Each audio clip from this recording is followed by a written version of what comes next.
that? I mean, it's a pretty simple game when you give up 90 points to their starters, 56 points in the paint, and 17 offensive boards for 28 points. That's a tough way to try to win a game. Give them credit. Jonko was great the other night, bounced back from their other game, but we didn't control really any of those three players that scored. But the rebounding was a huge concern, and when Elena went out, I thought that she did a terrific job in game one on Jonko on the boards, and it went out the door. So we got to do it the hard way. Questions? Mike, last row to your left. Hey, Mike G. Wong, Washington Post. Is there an update on Elena's status that you know at the moment? She's going to get an MRI tomorrow on her back. Didn't look good, so we'll see. See what the MRI says and treatment tomorrow. And the only good thing, I didn't look forward to having 4 days between games, but right now that looks like a benefit that we didn't have at the start of the series. We'll see, but I have no idea right now. We won't have anything probably for a couple days till we see, what the tests show and what treatment looks like. But it wasn't good. She on the very first layup that she went up for, it grabbed on her and she came down and just immediately said, "Give me a sub." Our next two questions will be third row center. Coach, could you talk a little about what you saw in Tiana Hawkins tonight? Well, we saw somebody come off the bench and give us a lift. That's the Tiana we had earlier in the season. We needed that tonight. Her confidence was good. Our bench, scored 50 points. I mean, that's a big plus for us.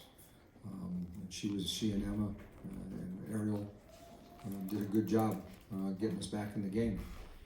We just couldn't get stops in the last 4 minutes. And, we had a tough shooting night with a couple other people. Mike, also third row center. Mike, two questions. First, if Elena had any problems with her back yesterday, what might have happened, and if she felt Not so much yesterday. I mean, she's just had kind of ongoing late in the season, just tightness, and we've been able to treat it, and it's responded pretty well, and she's been okay. But it's the one nightmare I've had for the last month is, seeing her lying on her back. I watched that in 2015 when she was in Chicago, and it wasn't a good sight for them, and it wasn't a good sight for me now. So, I don't know. I mean, I don't even know what to tell you about it right now, other than it is, an injury, and we're gonna figure it out. The second question is, Alyssa Thomas has played the full 80 minutes, and I've seen that you've thrown a bunch of different looks at her, but she's had her way in the paint. Yeah, I mean, she's a bully in the paint, and she's learned that that's her game. She has a pretty incredible touch for a player that just kind of floats it up there, and the ball bounces around and goes in a lot for her. It's something that she's perfected. Some of it's come because of her injuries. She's had to learn to do things a little differently. But it's frustrating that somebody at that size is outworking people because she gets tips. She can't even fully extend, and she's still getting offensive rebound tips. That's sheer will right now. And the question, for my team is, do you want to match that to win on Sunday, or do you want to give in? And right now, today, their will was greater. They came out with a great sense of purpose. I thought we got deflated a little bit when Elena went out, and it took us too long to recover from that and say, okay, we can still win this. I commend us for getting back in the game, but the ending then was frustrating because it looked a lot like the second quarter. Mike, second row to your left. Coach, after game one, you had said that some things needed to be fixed, that they were fixable. After tonight's game, outside of We got a lot to fix after tonight. okay, Rebounding being one. That would be the first place to go. I thought we let Courtney Williams get off to a good start again, and we need to look at how we defend her a little better. I thought we pressured her a little bit better today, but she still made some tough shots. I mean, they made some threes with a hand in their face, and give them credit too. Part of it sometimes isn't what you do, it's how well they play too. And you know, we didn't play our best basketball, but they played their best basketball tonight. Mike standing to your right. Coach, I know you were able to, you know, with Elena in game one, you were able to throw three bigs at them at times. How much of not being able to do that do you think impacted that battle on the glass in particular? I think it impacts it. I mean, Elena herself is one of the better defensive rebounders in the league. The other night, you know, you're not going to hold Jonko off the whole series, but she got 0 in that game. And if you watch the tape, Elena was almost textbook in her blockouts on Jonko. Tonight, I thought we were trying to rebound with our head under the rim, and you don't get very many defensive rebounds that way. If you're pushed under and you're standing, you're basically having to reach behind you to rebound. That's not a good position to be in. And I thought that was, you know, we played the big lineup a little bit differently with Emma and Tiana and Toya, but it's just a different. You know, you took the MVP out of the lineup. It's different. Mike, third row to your left. Mike, you obviously, there's a lot unknown with Elena, but you have in your own career a model for this, having gone through a finals with injured Lindsay Whalen.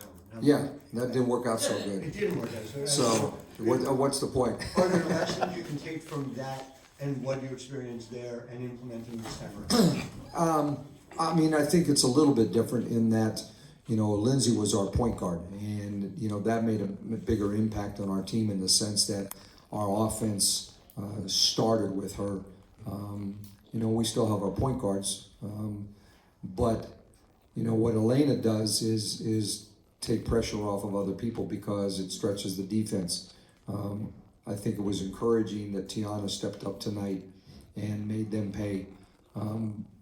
I do truly believe that, you know, you can win games like this in this situation. You know, if Elena doesn't play, but you have to play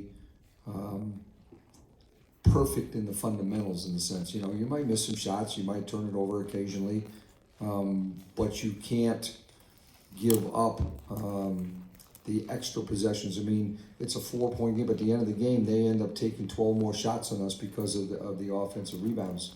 You know, I thought we did a good job of taking care of the ball for most of the night, but 84 shots to 72 is hard for us to overcome. We usually rely on getting a few more. Now, it's made up a little bit of difference in, you know, a couple free throw difference, but that right there, if you give them that many possessions, you're playing with fire. Mike, third row to your right. Coach, this isn't the first time you have had to play without Elena. Did you address it at all with the team in a stoppage or at halftime, or bring it up, or No. try and get it? What I addressed at halftime was, are you going to feel sorry for yourself or are you going to play? And, you know, I thought our defense was terrible in the second quarter. I thought they, you know, we showed them a clip. There was a sequence, loose ball in front of their bench. They hustled for it. Alyssa Thomas dove and saved it from going out of bounds. They picked the ball up off the floor, and Jasmine drove with, you know, a few seconds on the shot clock, basically uncontested down the lane. And it was that sort of thing that, you know, we talked about at halftime, is that, you know, it doesn't matter who's out there right now. Do you want to make a defensive effort? And we came out and did that, you know, in the third quarter. We held them to 17 points in the third quarter, and we looked like our Mystics team defensively. But we couldn't sustain it to the end, you know, and I left people out there a long time, but they did too. And at the end, Jonko Jones came in and made a difference when the game was close, when they brought her back in. Mike, thank you. All right, thanks.